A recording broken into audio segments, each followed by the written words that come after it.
acercar más a las personas al mundo tecnológico. Entonces, bueno, yo me presento, soy Carmen Arroyo y con Lucía, que a mí me aparece por aquí arriba, no sé si la veis, Lucía Herrero, que trabaja en CodeSpace, vamos a descodificar a Ismael Sánchez, ¿vale? Ismael es Agile Test Lead de la empresa de videojuegos King, ¿vale?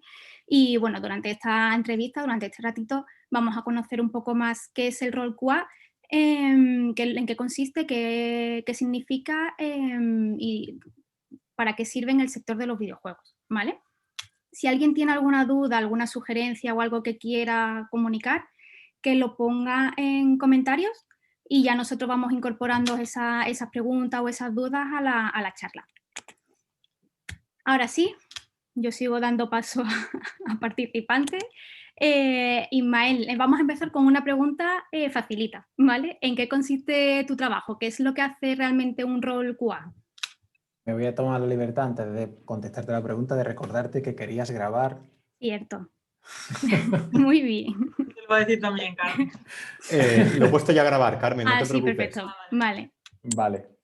Pues listo. Volvemos a las preguntas. Hola a todos, lo primero de todo, soy, como han dicho, Ismael, trabajo en King haciendo QA, cositas de QA o QA, Quality Assurance. Me veréis decir muchos diferentes términos a lo largo de la tarde, de la charla, pero bueno. ¿Cuál es mi rol? El rol de QA, ¿no? Es difícil de explicar, sobre todo con el tiempo que tenemos. Es algo que podría estar hablando toda la tarde de ello, pero bueno, podemos decir que, por simplificar mucho, el rol de QA nace como el de tester, que es el que probablemente conozcáis todos, un rol que al principio se basaba en asegurar que lo que se producía no tenía errores. A día de hoy es un poquito más complejo, habla más del tema de la calidad, de los procesos de calidad, a nivel técnico también, de seguir una serie de metodologías de trabajo específicas que nos aseguren que el trabajo que se hace a todos los niveles es mucho más eficiente, mucho más seguro y vamos a tener más fácilmente una adopción final de nuestro usuario que va a ser pues, una buena acogida, ¿no? Entonces, resumiendo mucho, ¿qué es QA? Es testing y abriendo un poco más al mundo moderno, pues son procesos de calidad. Mirar en todos los sitios que la calidad está perfecta. Genial, Ismael, muchas gracias por definirlo también. Nosotros desde CodeSpace te queremos preguntar también un poco más enfocado al tema de videojuegos en sí, ¿no? Es decir, al trabajar en una empresa como King, que es tan reconocida, ¿no? Que todo el mundo ha jugado al Candy Crush alguna vez en su vida, ¿no? En el móvil. Entonces, tenemos mucha curiosidad en saber cómo es trabajar para una empresa tan grande, tan reconocida internacionalmente como es King. El ambiente de la empresa, ¿cómo es? Son dos preguntitas. Es diferente, es diferente. En general, el mundo de gaming, toda la industria de gaming, se podría decir que tiene un sentimiento muy diferente, sobre todo porque todos los profesionales que trabajan en este mundillo pues son muy apasionados de los videojuegos y lo que hacen pues se sienten muy orgullosos de su trabajo y están muy involucrados. Entonces, por ello creo que sería lo más importante a comentar de trabajar en una empresa como King, que además, bueno, pues somos una empresa hermana de Activision y de Blizzard, que son otras dos grandes también del sector, y bueno, crea una serie de iniciativas internas y tenemos una serie de valores como empresa que se alinean mucho, ¿no? Con esa mentalidad de persona que le gusta los videojuegos y que le gusta trabajar aquí. Además, bueno, en mi caso yo tengo una admiración, traía una admiración sobre esta empresa porque ya había trabajado en otra empresa de videojuegos antes que bueno, pues miraban hacia King como su punto de referencia. Entonces, claro, eso también aquí es una motivación extra para hacer un trabajo de una manera tal. Sí que es verdad que, bueno, trabajar en una empresa grande con un producto como Candy Crush, que todo el mundo lo ha tenido alguna vez instalado en su teléfono, pues también es difícil, es difícil. Hay una carga de, vamos a decir, de responsabilidad mayor que si tu aplicación solamente la usan 1000 personas, sin querer discriminar a nadie, pero sí que es verdad que se lleva de una manera diferente. Sí, sí. Claro. No, Dime. no sé si vas a seguir, yo iba a seguir ya preguntándote. Dime tú, dime tú.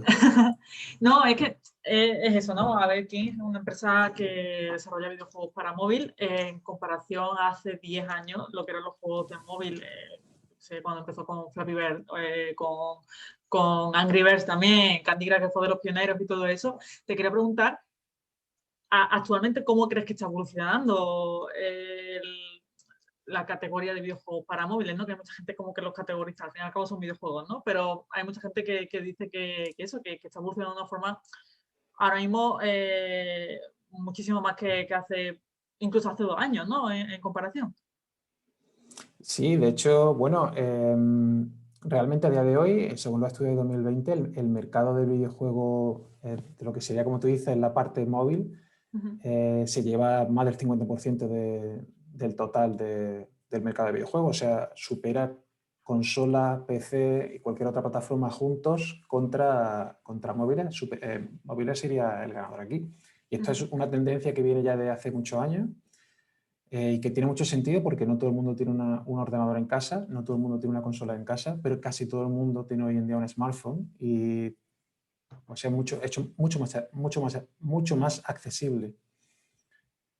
También, bueno, las nuevas generaciones que están muy a tope con smartphones, teléfonos y estas cosas, las tablets. Un niño pequeño a día de hoy con 6 años maneja una tablet mejor que yo. Entonces, bueno, eso también tiene su mercado de juegos, ya empiezan adentrándose en el mundillo de los juegos a través de los móviles y al final a la alza el mercado tira por ahí. De hecho, en general el mercado del videojuego, no solamente ya móviles, pero en general, bueno, en el año 2020 se ha visto que ha sido uno de los, a nivel de entretenimiento, ha sido una de las industrias que más dinero ha generado por encima de el cine o la serie o la música. Y esto va a seguir así. Es un nuevo arte y es una cosa que ha venido a quedarse y el que quiera introducirse en este mundillo es una buena opción de futuro. Claro, y es muy curioso también cómo está creciendo no solamente los videojuegos, ¿no? Este arte que, como has dicho, factura más que la música, el cine y la serie de televisión juntos ahora mismo, sino ya específicamente los videojuegos móviles que ahora mismo nos estamos fijando que hay muchos videojuegos convencionales, ¿no? Videojuegos de PC clásicos que están adaptándose al formato móvil, ¿no? Entonces, eso da también como pie a que los videojuegos móviles, como tú has comentado, son mucho más accesibles y entonces hay una variedad muchísimo más grande de diferentes juegos, ¿no? De géneros y de títulos en general. O sea, como, no sé, grandes compañías, como has dicho, Activision y Blizzard también están apostando más por el móvil e incluso Riot Games, ¿no? Con los creadores de League of Legends que también han lanzado videojuegos. ¿Tú crees que esto seguirá siendo algo que vaya avanzando en ese sentido? Seguro, seguro. Uno de los grandes éxitos, por ejemplo, de 2019, principio de 2020, fue PlayerUnknown's Battleground, cuando sacaron su versión móvil. Este año, como bien menciona, Riot Games también está sacando, están empezando a invertir mucho más en todo el tema mobile. Activision también, Blizzard también, sacará dentro de poco la versión móvil de Diablo. Nosotros desde King también tenemos alguna cosilla nueva que saldrá, no puedo decir tampoco mucho, pero hay cosas nuevas y claro, al final las empresas grandes tontas no son. Hay un mercado creciente, hay que invertir en ese mercado y tiene que ser también un mercado que sea lo suficientemente amplio como para que atraigas la mayor cantidad de gente. Entonces, no solamente son cuando se dice mobile, normalmente simplemente pensamos en este tipo de juegos, ¿no? De puzzle o de quizá unas mecánicas sencillas, pero cada vez más, sobre todo también porque ahora un smartphone tiene una potencia que no la tenía hace 15 años un teléfono. Cada vez más vamos a ver juegos más interesantes, con mejores mecánicas, más diferentes cosas. Es un nuevo mundo. Sí. Al final se está explorando. Claro. Sí, y respecto a eso, ¿no? A diferentes videojuegos y todo eso, ¿cómo es crear un videojuego para móvil, ¿no? Es decir, desde que surge la idea hasta que al final se acaba lanzando al mercado, ¿qué pasos se suelen seguir en el proceso creativo, en la implementación y todo eso? Es un proceso difícil y diría que quizá en este caso no hay tanta diferencia entre que sea un juego móvil o un juego en cualquier otra plataforma. especialmente, quiero decir, siguen siendo juegos, evidentemente tiene las limitaciones de trabajar para consola, o trabajar para móvil, o trabajar para PC, pero en general el proceso suele ser el mismo. También depende del tipo de empresa que tú seas, o si eres una persona individual que quiere simplemente crear un juego y lanzarlo al mundo. Pero hablando desde la perspectiva de una empresa que esté más o menos consolidada, pues normalmente hay una serie de ideas. Si hay una propiedad intelectual, se suele querer tirar de eso. En plan, pues nosotros hemos creado estos personajes, hemos creado este tipo de juegos, queremos continuar con esa saga. Si no, pues una idea innovadora se propone, y sobre todo lo primero es evaluar el mercado. Se evalúa si el juego que quieres crear, si tiene sentido, si va a ser algo que luego va a gustar y va a tener una acogida interesante o no, porque bueno, una empresa de cierto nivel se puede permitir algún error, pero una empresa que tenga menos recursos, quizá un fallo en el mercado le supone una quiebra. Entonces, normalmente siempre suele haber unos estudios muy concienzudos sobre si va a haber éxito o no. A partir de ahí pues, ocurre la magia. Ya es cuando empiezan a sentarse esas cabezas pensadoras que intentan imaginarse qué tipo de cosas pueden ser innovadoras, qué tipo de cosas pueden gustar. A veces simplemente es reiterar sobre una idea anterior. Cuando tenemos juegos como, por ejemplo, bueno, pues todos estos estilos... Bueno, no voy a decir ningún título, ¿no? Pero eso que se parecen mucho a través de los años, las nuevas iteraciones. Sí. Porque gusta. Entonces, como gusta, si está gustando, no deberías cambiarlo mucho. Pero bueno, siempre se intenta ser eso, innovador y tal. Luego llega el proceso ya más a nivel técnico, cómo queremos implementar esto, qué tipo de engine queremos usar, sabiendo qué tipo de público queremos tener en el mundo mobile especialmente, qué tipo de teléfono va a usar ese público, porque si la audiencia va a ser gente joven, normalmente van a querer teléfonos potentes, con lo cual puedes sacar más rendimiento en tu juego, por ejemplo. Y luego llegaremos ya a una fase de validación de productos, donde ya hay algo que se puede jugar, se puede tocar, y ya empieza a darle un poco de pulimento a esa versión todavía un poco rara, hasta que se llega a algo que bueno, pues ya se puede sacar al mercado, o sea, se puede empezar a testear con usuarios finales y se hace finalmente la entrega. Genial. Y se lanza, ¿no? Mira, Sí, hay una pregunta que ya han puesto en el chat que también la teníamos nosotros planteada, que es ¿cómo es tu trayectoria profesional hasta llegar a King? ¿Qué pasos has seguido? Pues me considero realmente bastante suertudo en esas características, porque yo tengo solamente un módulo de grado medio, yo no tengo carrera. Entonces lo que sí tuve muy poca vergüenza y cogí, me eché la manta a la cabeza, me fui a Alemania, donde tuve una primera oportunidad para entrar como tester de videojuegos, que sería como el puesto más básico, más simple, al menos dentro del mundillo de los videojuegos, ¿no? Y bueno, solamente me pedían saber hablar inglés y saber jugar videojuegos, y entonces, bueno, yo cumplía los dos requisitos y, como decía, pues me fui. Años después de pasar por un par de empresas de videojuegos, me di cuenta que me faltaba un poquito de conocimiento técnico y me salió una ofertilla por ahí precisamente una empresa en Málaga, donde me dieron la oportunidad de aprender todo eso que me faltaba a nivel técnico. De hecho, bueno, a nivel profesional me cambió mucho la vida, paso de ser tester a ser considerado QA un poquito más, también a nivel de metodología aprendí mucho ahí. Y bueno, pues a partir de ahí voy cambiando de empresa, siempre intentando encontrar algo que sea un reto nuevo, algo que pueda aprender y tal, hasta que un buen día, pues, King llama a mi puerta y me dice, hola, ¿qué estamos? Y yo digo, pues, no tenéis que decir más nada, soy vuestro. Y casi nace así. Sí que es verdad que hubo el proceso de entrada, pues sí que hay una serie de entrevistas, sobre todo porque en empresas de este tamaño no se contrata tanto el perfil técnico, sino el perfil como persona. Quieren tener una persona que vaya a estar bien en el equipo, que vaya a aportar. Que encaje en valores, que encaje en su Claro, filosofía.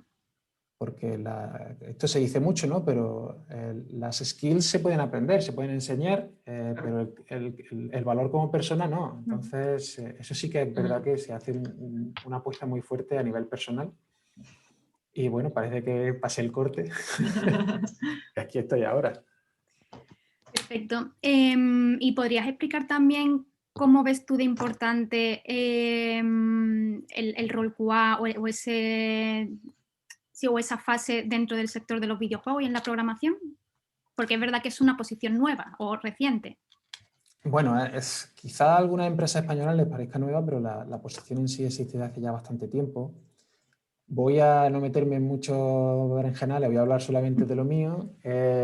Respecto al mundo del videojuego, que es lo que mencionas, es bueno, una posición básica. O sea, no podría existir una super mega empresa a día de hoy que haga videojuegos que no tenga un departamento de QA o que no tenga gente de QA en su equipo.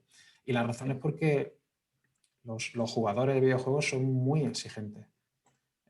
Cuando tú tienes en tu teléfono una aplicación de, ¿qué te digo yo?, de Amazon o de cualquier otra cosa, pues bueno, si no funciona del todo bien, mientras al final te deje hacer lo que se supone que tiene que dejarte hacer, aunque sea fea o tarde mucho en abrirse o lo que sea, pues bueno, pues tú la usas y adelante. Pero si tú tienes un juego instalado y va un segundo más lento de la cuenta, o los colores no te gustan, o el diseño está mal hecho, ten por cuenta que lo primero que se va a hacer es desinstalar la aplicación, ir a un foro, quejarse, esto no me gusta, qué mal está hecho, esta empresa es un meme. Y pues por esa misma razón es necesario que haya la mayor calidad posible. No siempre se consigue y luego también pues, se hace lo que se puede. Pero bueno, en general diría que es un rol básico. Hello. Hello. Hello. No. Hi. Muy buena. Creo que ya, ¿no? A ver. Sí, ¿no? Sí. Venga, seguimos. Entonces, ¿cómo has visto tú My name is Alfred. No. Lo encontráis por ahí. Es que si no puedo silenciar a todos. Sí, tienes que dar a silenciar a todos y ya está.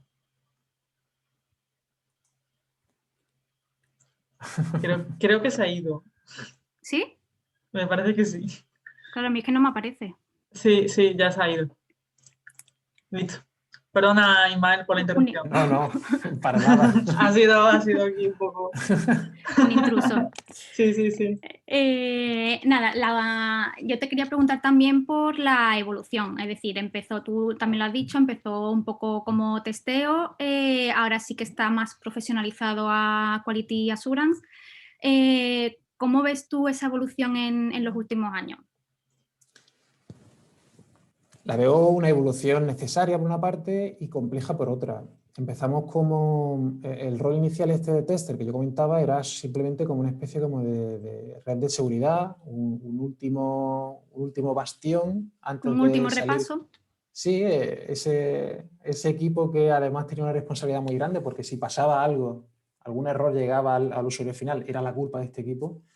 Y claro, eso no funcionaba. Al final, si tú tienes un equipo al que le va a echar la culpa de que todos los demás hayan dejado pasar un error, pues era como un poco, bueno, entonces a partir de ahí sí que se desarrolla mucho, entre nuevas metodologías de trabajo, entre el mundo Agile, evolucionamos como empresa, evolucionamos todos los perfiles, no solo el de tester, todos los perfiles evolucionan, se crean nuevas necesidades, se encuentran nuevas soluciones y a día de hoy en realidad el perfil de QA pues tiene muchos apellidos, ¿no? Está el Quality Assurance Analyst, está el Specialist, el Engineer, el no sé qué.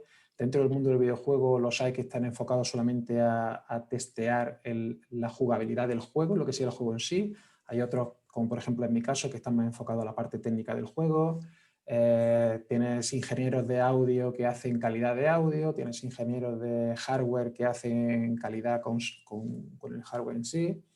Entonces, pues a día de hoy te diría que es una sola profesión con 50 diferentes apellidos, pero al final lo único importante es esa calidad, ¿no? Ese entregar algo de calidad a tu a tu cliente final, que puede ser una empresa o puede ser un usuario que use tu aplicación, pero al final lo que queremos es que llegue algo que el usuario diga, esto está perfecto, me encanta, lo amo, me voy a gastar el dinero aquí. Y dentro de todos esos perfiles que comentas de QA con diferentes apellidos, diferentes ramificaciones, ¿cuáles son los que tú tienes en tu equipo? ¿Cuáles son los que suelen hacer falta para un videojuego? O para King en este caso. Bueno, para King tenemos bastantes perfiles. Sí que es verdad que ahora estamos haciendo, por ejemplo, un ejercicio para ver si podemos organizarlo de alguna manera que no se englobe a todo el mundo. El mío es el de ATL, significa Agile Test Lead, que es como Agile es un tipo de metodología de trabajo. Y bueno, Test Lead, realmente yo no soy lead de nada, pero bueno, temas de calidad. El perfil, los hay diferentes, como decía, hay perfiles que están dedicados exclusivamente a probar que la regresión, que es como una vez que tú tienes una versión que tú quieres desplegar, que es una versión nueva que quieres entregar a tu cliente, quieres comprobar que todo lo demás que había antes, no solamente los nuevos cambios, sino todas las demás cosas que existían siguen funcionando bien. Tenemos un perfil dedicado solamente a comprobar o asegurar esa parte del flujo. Tenemos perfiles más enfocados a estar al día a día con todos los cambios a nivel del juego, a nivel del diseño del juego, a nivel de la UI, a nivel de todos los detalles mucho más relacionados con el juego en sí. Y luego tenemos perfiles, como decía, de mi parte, que son un poco más a nivel técnico, que sí que se encargan de todas esas tripas internas entre el juego, los servidores y todas estas cosas que no se ven, que también proporcionen el nivel de calidad deseado para el usuario final. Y como experto en QA, Ismael, ¿tú crees que hay movimiento en el sector laboral en cuanto a ese puesto? ¿Hay mucha competencia o más bien hay falta de profesionales? Que es compatible.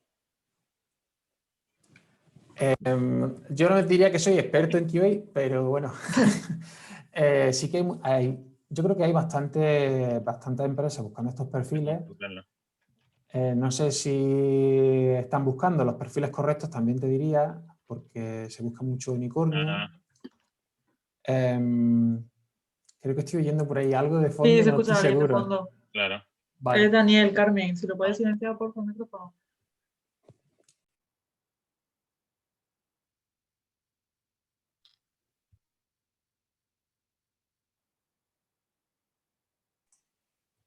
Hola.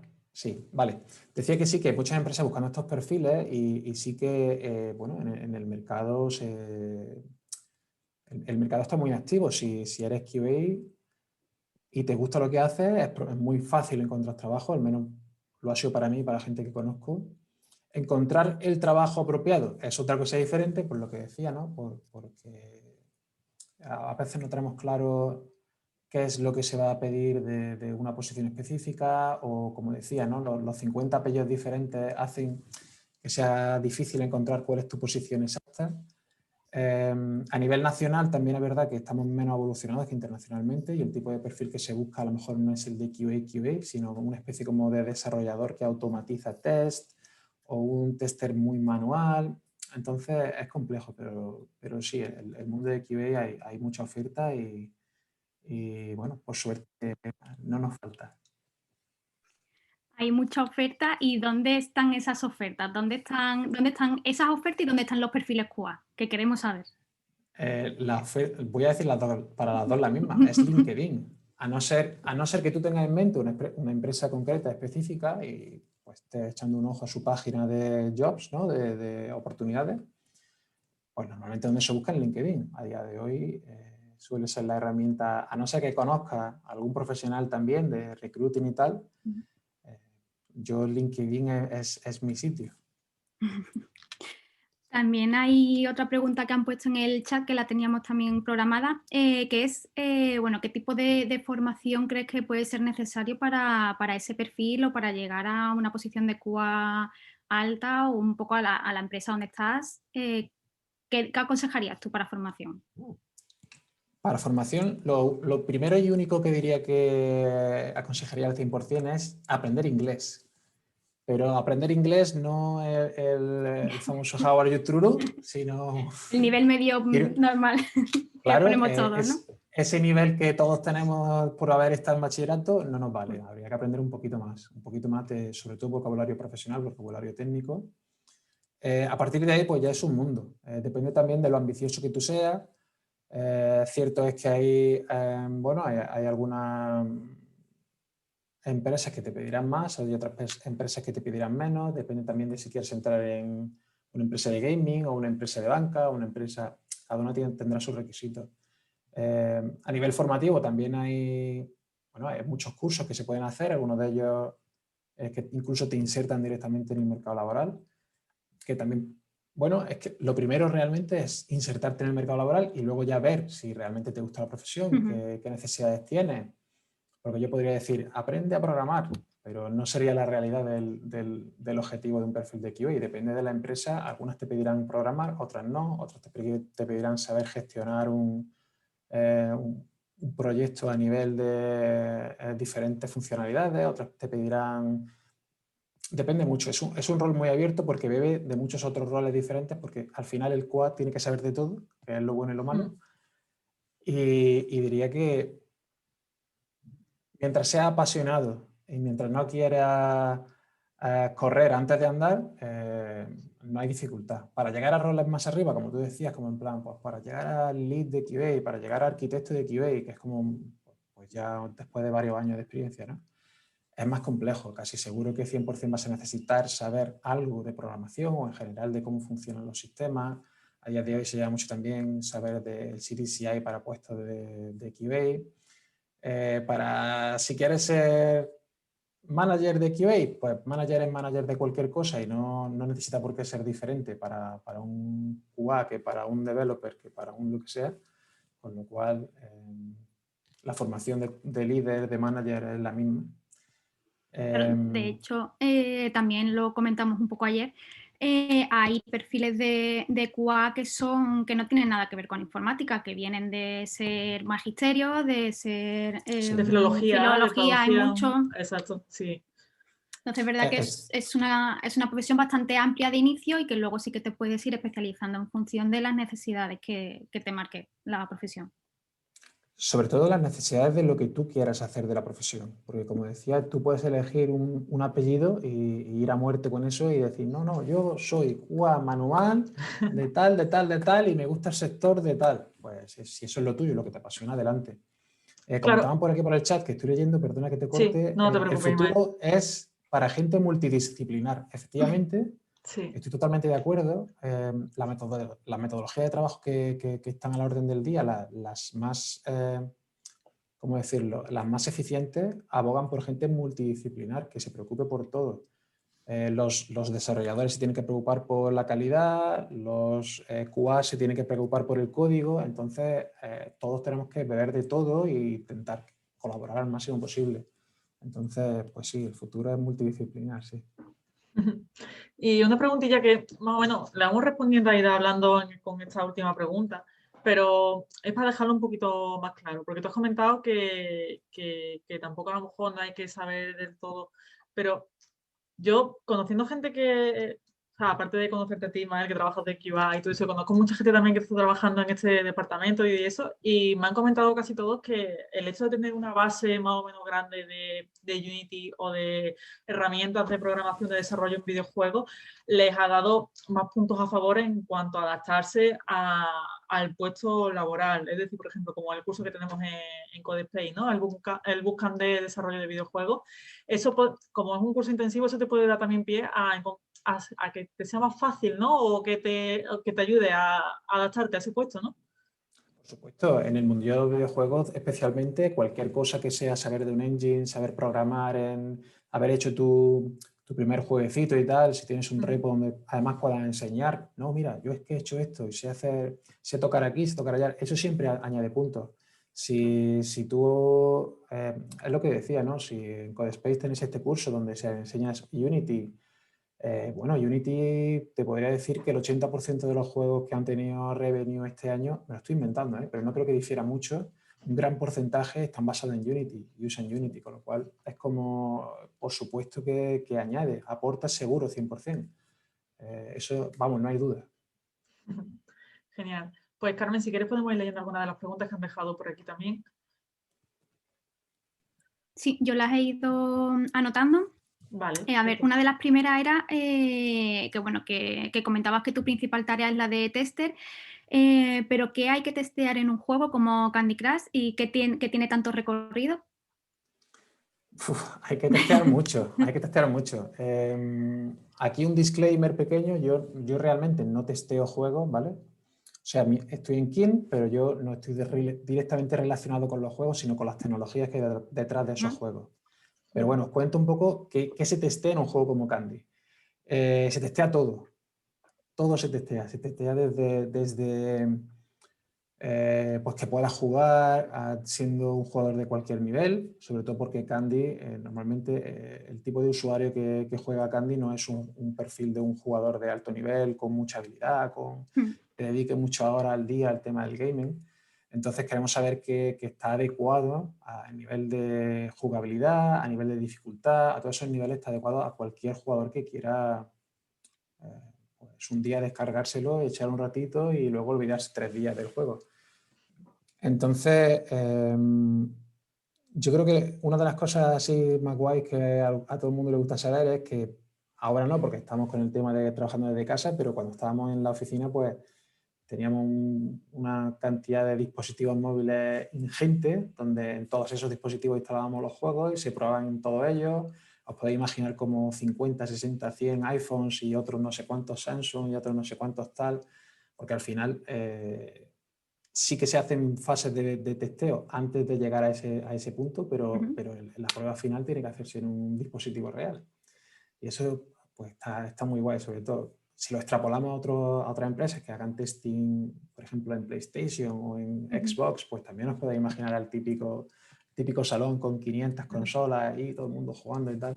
El paraíso para los gamers.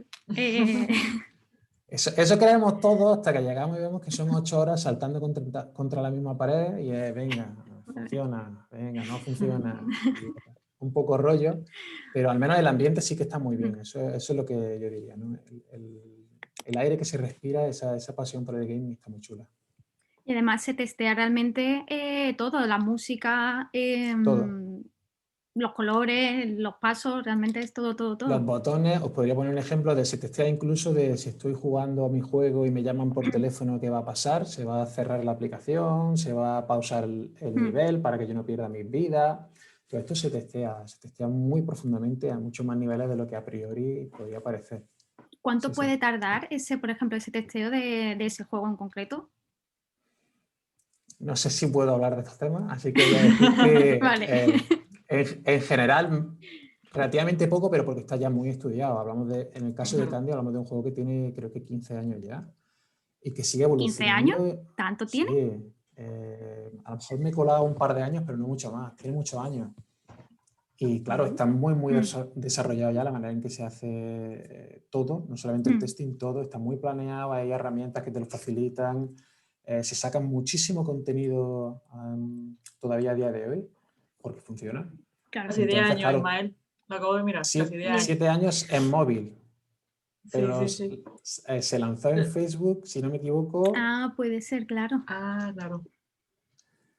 Ya, al final el contenido es el mismo o muy similar, entonces, bueno, en cualquier caso, 7 años sigue siendo una aplicación anciana a día de hoy. O sea, ¿qué aplicación tienes tú en tu teléfono que salió hace 7 años? Poquitas.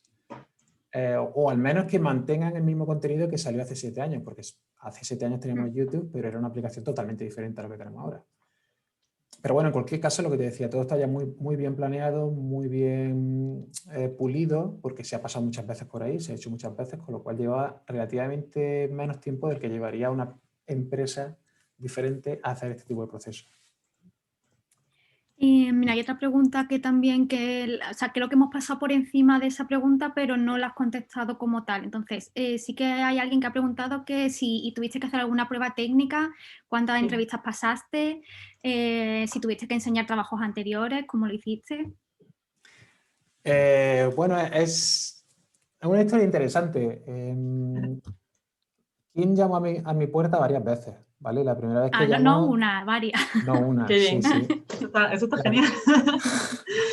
La primera vez que llamó era para un puesto mucho más técnico del que tengo ahora, donde en principio iba a estar trabajando haciendo cosas de automatización que implicaba saber programar y estas cosas.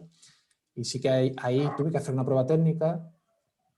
Es que no sé cuánto puedo contar de esto, pero bueno, tuve que hacer una prueba técnica donde tuve que programar, ¿vale? Y bueno, luego las pruebas de personalidad, ¿no? Para conocernos, ver si encajo en la empresa o no y tal.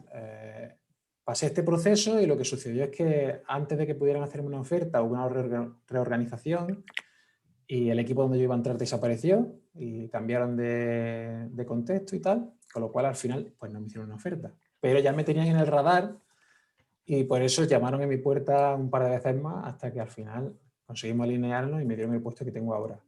Entonces, para un puesto similar al que yo tengo ahora, me la juego un 98% y voy a decir que no hace falta pasar una prueba técnica. Las pruebas son más bien a nivel de saber qué tipo de habilidades tienes, qué has hecho en el pasado, qué experiencia tienes. Sobre todo para una posición como la mía, que es más bien ya intermedia alta, vamos a dejarlo en intermedia, pero desde luego no es para iniciarse en el mundillo, pues sí que te van a pedir que entiendas los procesos que hay detrás de QA, metodología. En mi caso, concretamente, también mucho del tema de Agile, que es como mi buque insignia. Y luego, pues lo que decía, ¿no? Ver si realmente los valores que tú tengas como persona se alinean con lo que se busca. Con lo que ellos necesitan. Vale. Más preguntillas. Aquí hay una muy interesante que te habla, pregunta sobre si consideras tú que las plataformas de juego en streaming, estilo Google Stadia, que ahora mismo está eso como en un hilo, ¿no? ¿Crees que en algún momento se podrá imponer a los videojuegos ejecutados en móvil en sí, en consola y en PC? Y pregunto también si es que si desde ese punto de vista de calidad se hace más simple el testeo al ejecutarse en un servidor o quizás otro tipo de reto. O añade un reto respecto a eso. Vale, vamos pregunta por pregunta. ¿Stadia y en general juegos en streaming? Esto al final depender de cuánto se quiere invertir a nivel de grandes empresas. Google creo que ya ha anunciado que no va a seguir continuando con Stadia. Entonces, bueno, si viene alguna empresa grande y le dedica el dinero suficiente como para generar algo que sea realmente estable, que te dé una experiencia de jugabilidad igual que la que tú tienes en tu casa con tu dispositivo local, yo no tengo duda de que eso va a triunfar. O sea, estoy segurísimo. Sí. Porque, bueno, tú en tu casa con simplemente tener una conexión a internet y básicamente un reproductor, que es como sería un reproductor, no es una consola ni es nada, es algo bastante barato a nivel conceptual, pues va a poder jugar a lo que quiera. Si va a reemplazar o no a los juegos de móviles, me extraña, sobre todo porque la mayoría de personas que juegan a juegos móviles lo hacen fuera de casa. Cuando tú juegas a Candy Crush es cuando estás montando en el autobús, cuando vas en el metro, cuando te has parado a comerte algo en mitad en el trabajo, cuando tal. Entonces realmente no es como lo otro, que jugarás desde casa y tal. A no ser que hablemos de streaming de juegos en tu móvil, que tal, que también se puede hacer. Habrá que verlo. Yo creo que todavía es algo que tiene que evolucionar muchísimo para que se implemente como en lo que es el sector ahora mismo de videojuegos, ¿no? Como que Google con Stadia lo ha intentado, que se ve que, bueno, no sé si esta semana o hace 2 semanas dijeron que pasaban ya, ¿no? Y también está Microsoft intentándolo, Amazon también iba a lanzar otra cosa, o sea que se ve que están ahí, pero yo creo que ahora mismo, por lo menos en cuanto a nivel de conexión a todo el tema de internet y todo eso, todavía nos quedan muchos pasos, igual que con la realidad virtual un poquillo, ¿no? Que todavía quedan muchos pasos grandes para que se siga implementando eso y que llegue a lo que... Porque mira, los videojuegos de móviles hace 10 años no se pensaba que iba a estar todo el mundo jugando como juegan ahora, ¿no? En comparación. Claro. Bueno, pero tenía sentido porque también hace 10 años no todo el mundo tenía un teléfono móvil, no todo el mundo... Claro. Bueno, un teléfono móvil sí, pero no un smartphone y no se veía como una normalidad como a día de hoy cualquiera tiene un smartphone. Entonces, claro. Sí. Vale. Mira, tenemos otra que hay alguien que pregunta que si puede describirnos un día de trabajo en la empresa, qué tareas se realizan, cuál es la planificación, cómo definen y automatizan las pruebas. Un día de trabajo... A ver si puedes contar algo, aunque sea... Sí puedo. Sin desvelar información. Sí puedo, no hay problema. Empezaré diciendo que un día de trabajo como hoy es un día raro, porque es teletrabajo realmente. O sea, tú te levantas de tu cama y te vas a tu ordenador y luego del ordenador te vas otra vez a la cama. Pero en general, digamos, voy a hablar del tiempo que pasé en la oficina, que realmente no fue mucho, porque me pilló ya el tema pandemia y bueno.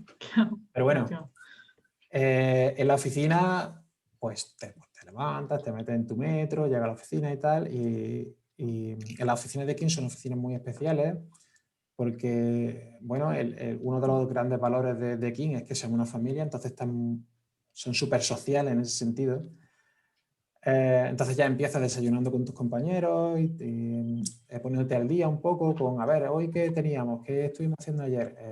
Como seguimos las metodologías ágiles, pues hay una serie como de ceremonias que hay que ir siguiendo. Entonces empezamos el día poniéndonos, nunca mejor dicho, poniéndonos al día. Este es el planning que tenemos para hoy, nos gustaría estar aquí, allí, esto me está bloqueando, échame una mano aquí, tal. Así empezaría el día y también diciendo un poco, voy a estar trabajando en esto, o tenemos esta reunión que tenemos que ir, o tenemos que preparar esta cosa, ¿no? Desde el punto de vista de tester, como decía, es que mi rol no es el de testear en sí, sino el de preocuparme de temas de calidad. Entonces hay 15 frentes abiertos siempre a los que tengo que estar atendiendo a todos ellos a la vez. Uno puede ser pues, viendo qué plan hay para las cosas nuevas que llegan dentro de un trimestre, otro puede ser estar pendiente a nuestro sistema de cara al público para ver si hay algún problema, o puedo estar preparando la documentación para asegurar la calidad de este cambio que vamos a hacer en el código. Hay muchas cosas diferentes que cambian día a día. Te diría que cada media hora cambio de contexto a otra cosa diferente. Respecto al tema de automatización, que aquí se comenta, una de las buenas cosas de esas buenas prácticas que sí que se hacen aquí en King es que nosotros en nuestro QA no es Quality Assurance, es Quality Assistance. Y esto quiere decir que todo el equipo entero se encarga de que la calidad salga hacia adelante. Esto significa que son los propios desarrolladores los que, junto con nosotros, crean esos tests automatizados y se encargan de ejecutar los test cuando hace falta o crear una pipeline que se encargue de hacerlo para nosotros, que es todavía mejor, porque al final sí que se invierte mucho en automatizar todo lo que sea automatizable para que el tiempo humano se utilice en cosas que tengan sentido y que aporte, claro, más valor. que aporte valor y que las máquinas pues que hagan el resto. Esperemos no arrepentirnos. No arrepentirnos de eso. Sí. Hay aquí una pregunta de Daniel que dice que en realidad los consumidores de videojuegos como Candy Crush son jugadores más casuales, no son gamers al uso, ¿no? O reconocidos como gamers que están más aficionados a juegos de consola o pisteros, ¿no? Un poco. Sí, no son hardcore gamers. Exacto, sí. Y pregunta de qué forma se intentaría King atraer a gente que disfruta de videojuegos de verdad. Yo, por ejemplo, los videojuegos de móvil los considero de verdad. Al final son géneros, son categorías un poco diferentes, ¿no?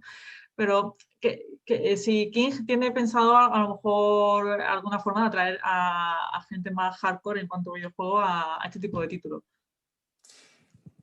No te sabría decir a nivel de King, porque trasciende totalmente a mi visibilidad acerca de la estrategia a largo plazo. Sí que te puedo decir, bueno, lo decía un poco antes, ¿no? Hay alguna cosilla que saldrá en el futuro próximo. Quizás eso pueda atraer, ¿no? No se va a parecer en nada a Candy Crush, va a ser algo, al menos a nivel de King, va a ser algo bastante novedoso. Ya os digo yo que tampoco es una cosa que vaya a revolucionar el mundo, ¿no? Pero en general podríamos decir cómo las compañías de móviles pueden mover un poco más aún la balanza a favor de los juegos móviles en vez de las plataformas más consolidadas como el PC Master Race o las consolas. Yo creo que realmente es algo que tiene que salir de los propios gamers. Mientras sigamos diciendo que en los móviles hay juegos que no son de verdad, claro. Pues yo creo que ahí tenemos ya el problema. Sí. Hay que empezar un poquito a abrirse un poco, porque sí que hay juegos que están muy chulos para móviles, aunque para algunas personas, para algún rango de personas, el Candy Crush no sea una cosa que pasen el día entero pensando en jugar en eso, pero sí que hay otro tipo de juegos también y para cada tipo de persona.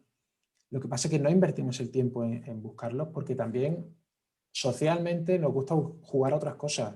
A lo mejor yo juego a Call of Duty en mi consola porque estoy conectado con mis amigos los cascos y estamos jugando a la vez y es también un acto social, mientras que normalmente si juegas en móviles, al menos a día de hoy no está tan al día lo de jugar con otras personas.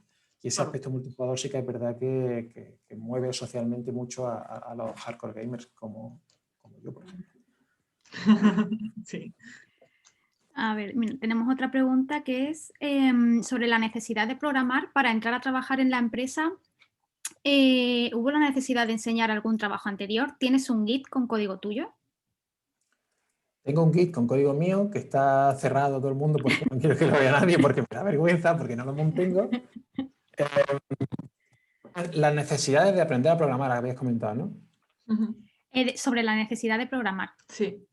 Yo diría que aprender a programar es algo que nunca es negativo, siempre aporta y, a ver, es una cosa que tiene que salir a nivel personal como un objetivo de desarrollo. Yo creo que es bastante básico si estás trabajando en el sector del desarrollo informático, pues que sepas desarrollar. Ya no solamente por tú tener esa oportunidad de escribir código, sino en general por entender todo lo que hay alrededor de tu profesión, ya seas QA, ya seas Business Analyst, lo que sea. Si tú entiendes realmente cuáles son todas las vicisitudes de crear un programa, de escribir código, vas a entender mucho mejor todo lo demás alrededor. O sea, si tú eres, por ejemplo, un product manager, que tú quieres controlar más o menos qué es lo que sale al mercado y en los tiempos de entrega al cliente, si tú sabes programar y entiendes realmente lo que implica todos esos cambios que tú quieres generar, va a ser mucho más fácil que entiendas que te pidan tiempo para hacer una cosa o que tú entiendas que si hay un error hay que volver a reinvertir en reestimar. Entonces, todas las profesiones dentro del sector de desarrollo, desarrollo de aplicación o desarrollo de juegos, todas las profesiones se van a beneficiar. Y bueno, también es verdad que, como decíamos antes, es que el futuro es multidisciplinar. Sí. Muchas profesiones a día de hoy se sustentan de una serie de herramientas que al fin y al cabo, cuanto más sabes programar, más fácil es el uso de esa herramienta y en el futuro más fácil será, porque saldrán nuevas herramientas. En fin, esto es como la pescadilla que se muerde la cola. Claro. Es imparable. Sí. Es totalmente imparable. Totalmente. Hay una preguntilla más o menos relacionada con eso, un poco, que es que ¿cómo puede afectar a un juego para plataforma móvil los cambios que hay en las versiones de Android y de iOS, de cómo van avanzando, ¿no? Parcheando los móviles, ¿no? Los sistemas operativos de cada móvil. Sí, afecta mucho y negativamente. Afecta Claro. mucho y negativamente, sobre todo porque en los calendarios de todas las empresas que hacen juegos para móviles está marcado la fecha de la entrega del nuevo Android o del nuevo iOS, porque suelen ser muy caóticas. Normalmente algo que lleva funcionando de la misma manera durante años, de repente dicen, no, ahora vamos a cambiar esto y ahora tienes que usar este otro método o esta otra nueva historia y tienes casi que reinventar tu juego. Y si estás preparado, porque eres una empresa que tiene recursos, porque ya lo has hecho muchas veces, ya sabes cómo funciona, pues tienes mucha más agilidad respecto a esos cambios, pero en otros casos te puede suponer un problema. Como por poner un ejemplo, iOS 14, que ha salido recientemente, que está ya en el mercado, ya la mayoría de los que tengáis iPhone tendréis iOS 14. Sí, sí. Cambia una serie de cosas que tampoco me voy a poner muy técnico, pero a nivel de protección de datos, corta el grifo y pues si tu aplicación tiraba de esos sistemas para proporcionarte algún tipo de beneficio, se acabó. Y entonces como en plan, ahora reinvéntate a nivel tecnológico para que el usuario realmente pueda seguir teniendo las mismas funcionalidades, pueda seguir teniendo el mismo juego, que no se percate de que realmente es algo totalmente diferente a lo que era hace 6 meses. Y siempre manteniendo en contexto que no todos tus usuarios van a usar la última versión del sistema operativo. Tendrás algunos que se negarán a actualizar y que tendrán el iPhone 6 con iOS 10 y entonces tu juego tiene que funcionar en ambas plataformas. Entonces, claro, se vuelve complejo, con los años se vuelve complejo. Por eso también se dejan de dar soporte conforme sale una versión nueva, pues tú tienes a lo mejor un rango de 6 versiones o 7 versiones, dependiendo de lo que tengas, y deja de dar soporte porque si no se vuelve una locura. Es lógico, sí. Mira, hay una pregunta a nivel de ya programación del lenguaje que la hace Miguel Ángel y bueno, un poco en qué lenguaje se programan los videojuegos, porque pone o menciona C# y C++, pero ¿cuáles son los que se usan en general? ¿Solo eso o hay más? Pues diría que sí, que realmente C# y C++ son los que el 90% de... Bueno, a lo mejor estoy inventándome otra vez un porcentaje, ¿no? Pero un gran porcentaje de empresas son los que usan, sobre todo por el tema de los engines, ¿no? Claro. Con Unity... Sí. Con Unreal creo que es Blueprints, ¿no? ¿Puede ser Ismael? La verdad es que no lo sé, no te voy a mentir. Me suena a mí que pero realmente Unreal tampoco tiene la misma acogida que Unity, me atrevería a decir. Claro. Sí. Y luego hay engines también que son internos de empresas. Nosotros tenemos el nuestro para hacer juegos de tipo puzzle. Candy Crush usa su propio engine. Sí, yo creo que lo puedo decir.Nosotros usamos C++ para ese engine, con lo cual, bueno, pues sí que me atrevería a decir que esos son los más... Los más fuertes, ¿no? Los más sí. usados. Vale, preguntan también ¿qué opinas de certificaciones de testing tipo ISTQB, que es que no sé si se pronuncia así? Sí, Vale. sí, está bien. Pues, ¿qué opinas?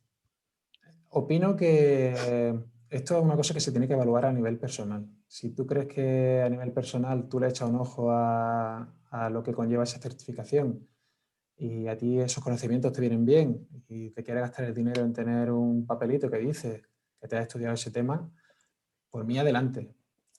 Opino que las empresas que contratan basado en tengo esa certificación o no, quizás no están teniendo en cuenta que cualquiera puede estudiar y cualquiera puede aprobar un examen, pero no cualquiera puede llevar a cabo un trabajo. No cualquiera tiene las tablas de realmente luego enfrentarse al día a día de ese trabajo y ser capaz de sacarlo. Con lo que para mí, al menos a nivel personal, la experiencia demostrable quiere decir, el currículum realmente no me vale, el sentarme contigo es lo que vale, el hablar contigo un rato es lo que vale, no me aporta valor que me digas que has estado estudiando 6 meses, que te has gastado 1.500 euros y que tienes 5 certificaciones. No sé si he sido muy tajante. Ha dado tu opinión. Él ha preguntado por qué opinas. Claro. Esa es tu opinión. Opino que el conocimiento es bueno. Los papeles que dicen que tienen conocimiento no son relevantes. Vale. Y creo que terminamos. Esta sería la última pregunta ya. Sí, ya es la última. Pregunta JL. ¿Qué método soléis utilizar para estimar el tiempo de desarrollo de un videojuego o para estimar las tareas del desarrollo en sí? Voy a hablar por la parte de estimar tareas, que es lo que más conozco. A nivel de estimar en general un videojuego, no sé si se refiere al flujo completo o solamente como a cada ciclo de desarrollo, pero bueno, te puedo decir que en general, por ejemplo, en los equipos en los que yo he trabajado últimamente, tanto en esta empresa como en anteriores, usamos lo que sería puntos de historia y normalmente deberían de reflejar la complejidad de cada una de las partes que queremos cambiar, ¿no? en ese ciclo. En plan, pues imaginaros, por poner un ejemplo muy tonto, pues queremos añadir un nuevo botón, que ese botón abra el email. Pues nosotros decimos, pues la complejidad de esto es, la de añadir el botón va a ser de 1 a 10 un 1, la de que abra el email que tiene una lógica interna va a ser un 4 y luego tal. Entonces, basado en esa complejidad, nosotros sabemos en un ciclo cuántos puntos podemos meter, sobre todo porque vamos observando esas métricas a lo largo del tiempo y sacamos una media, ¿no? Y con eso es con lo que se hace la estimación de lo que nos cabe en un ciclo de desarrollo, que es básicamente del mundo Agile también. Claro. Pues... Perfecto. Pues listo. Ismael, ¿algo que te hayas quedado con ganas de comentar que no te hayamos preguntado, aparte de la talla del pie? Un 45. No, realmente nada. ¿De verdad? Sí. Bueno, un 45. Nada, yo quería agradeceros a vosotros por invitarme aquí y por echar este ratillo con vosotros. Comentar que, como he dicho antes, estoy en LinkedIn, que es mi puerta al mundo, ahí es donde me muevo, así que si queréis buscarme, Ismael Sánchez Villar, no hay nada más que uno por ahora. Y poco más, que gracias por estar aquí y gracias por escuchar mis cosillas. Nada, vaya, el placer es nuestro. Sí, muchísimas gracias La verdad Ismael, por que respondernos a todas las preguntas y eso. lo hace súper fácil y te dan ganas de dedicarte a QA. Totalmente. Entonces lo he conseguido, ya con eso. Objetivo conseguido. Objetivo, sí. Completado. Pues Perfecto. muchísimas gracias también a todos los que habéis estado en el webinar por las preguntas que habéis hecho y por haber escuchado a Ismael hablar de su trabajo y de todo lo que implica alrededor. Hemos sido puntuales. Sí. 6:02, así que puntualidad británica, como se dice. Sí, totalmente. Pues muchas gracias a todos. Cerramos ya. Muy buena tarde, lo que queda. Hasta luego, buen fin de semana. Hasta luego. Adiós.